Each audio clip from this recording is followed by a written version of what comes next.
บสวัสดีพี่น้องที่เกี่ยวกับในเกมกีฬาการตกปลาทุกทานมาพบกับซ่องทุบาบ้านๆเช่นเคยโอ้พี่น้องหลังจากห่างหายกันไปเป็นประมาณอาทิตย์ประมาณเดือนนึงพี่น้องกี้ก็บ่ได้ลงมานะมีโอกาสที่จะมาลงมาน้ำของคือเก่าเนาะพี่น้องเนาะก็มาติดตามรับชมมาฟังพร้อมกันว่าพี่น้องมันจะได้รุ่นได้โตบ่แล้วก็เชิญรับชมมาฟังพร้อมกันเลย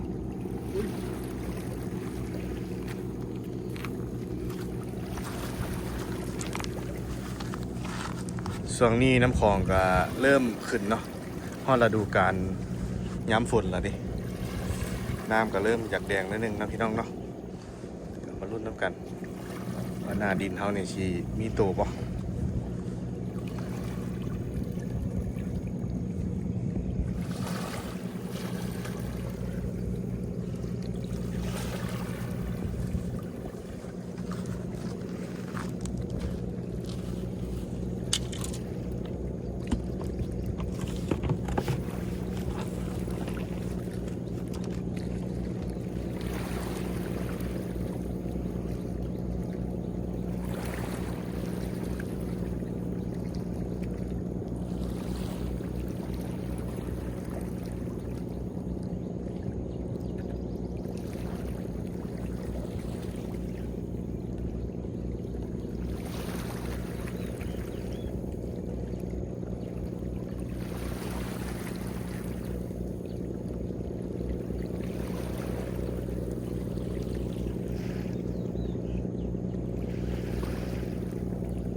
นี่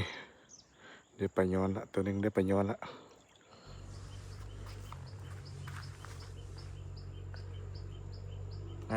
กีนี่ก็มานไปแล้วแต้มหนึ่งเนาะประธานได้ทายพี่น้องมาแล้วแต้มหนึ่งมาลุ้นน้ำกันต่อพี่น้อง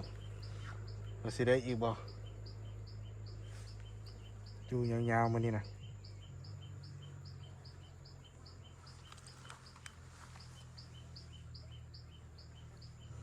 เมื่อกี้นี่ก็คันไส้มือนี่มีอาการเนาะมันตอดยิกอยู่เมื่อกี้นี่น่าจะเล็มเหงื่ออยู่ถ่ายอีกจักหน่อยเนาะ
มาแล้วแต้มที่2ยั่วๆจ้าใช้ 3-4 นิ้วนี่แหละมันบัดเนี้ย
แต้มที่3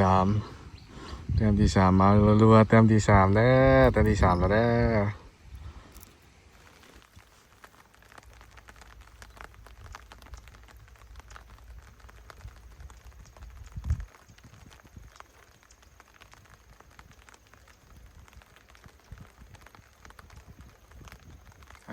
พี่น้องป่ากำลังเข้าดีฝนมันแล่นตัดหน้าฉันเนาะก็มาลุ้นน้ำกันพี่น้องสิได้เติมอีกบ่เดี๋ยวนี้จัดไปละ3แต้มลุ้นน้ำกันว่ามันสิเข้ามันสิกินง่ายอีกบ่เนาะบรรยากาศเย็นแก้มน้ำของพี่น้องจวดๆน้ำกันเด้อ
เรียบร้อยพี่น้องนี่แต้มดีซีมาแล้วแต้มดีซีมาแล้วโอ้ยดูสิเห็นหน้า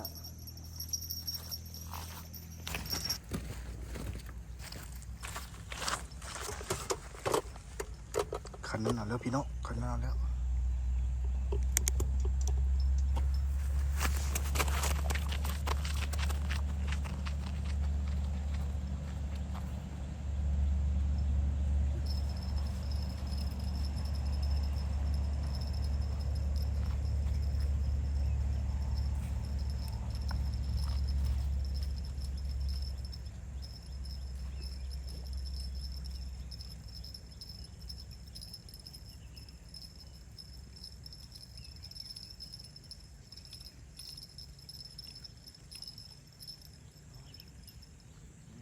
พี่น้องมาแล้ว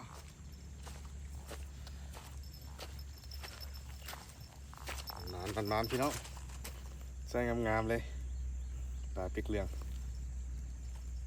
สุดยอดสุดยอด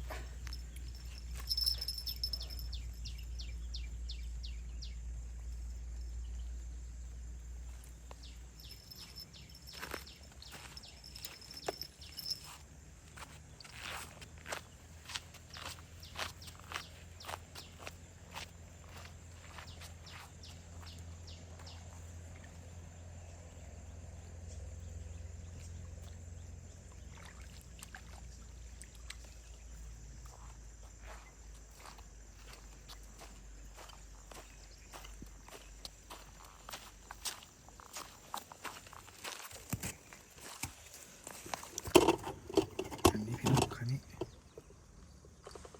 นี่ละ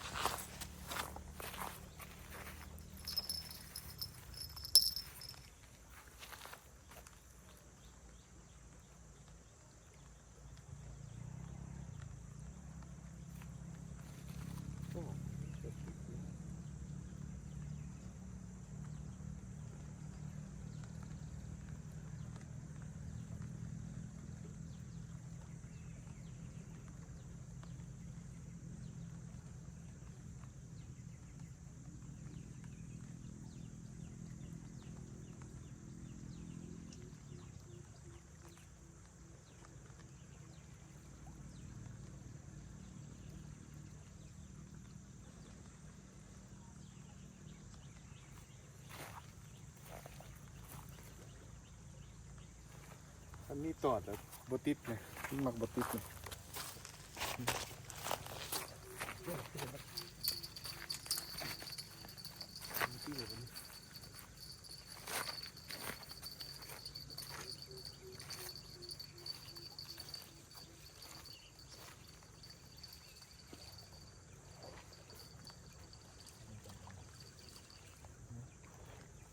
ต้องบติดเลยเห็นมันอย่างวะ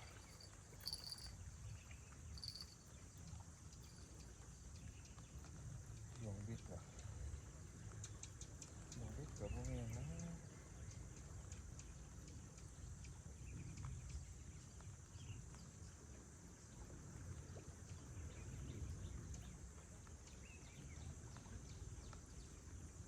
โอ้ยจะงงเลยต้องมักบติดเลย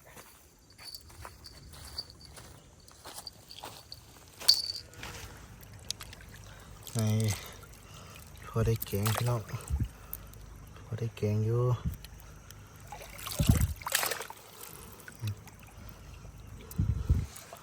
มันมาเร็วบ่หำแดงเลยวันนี้นะ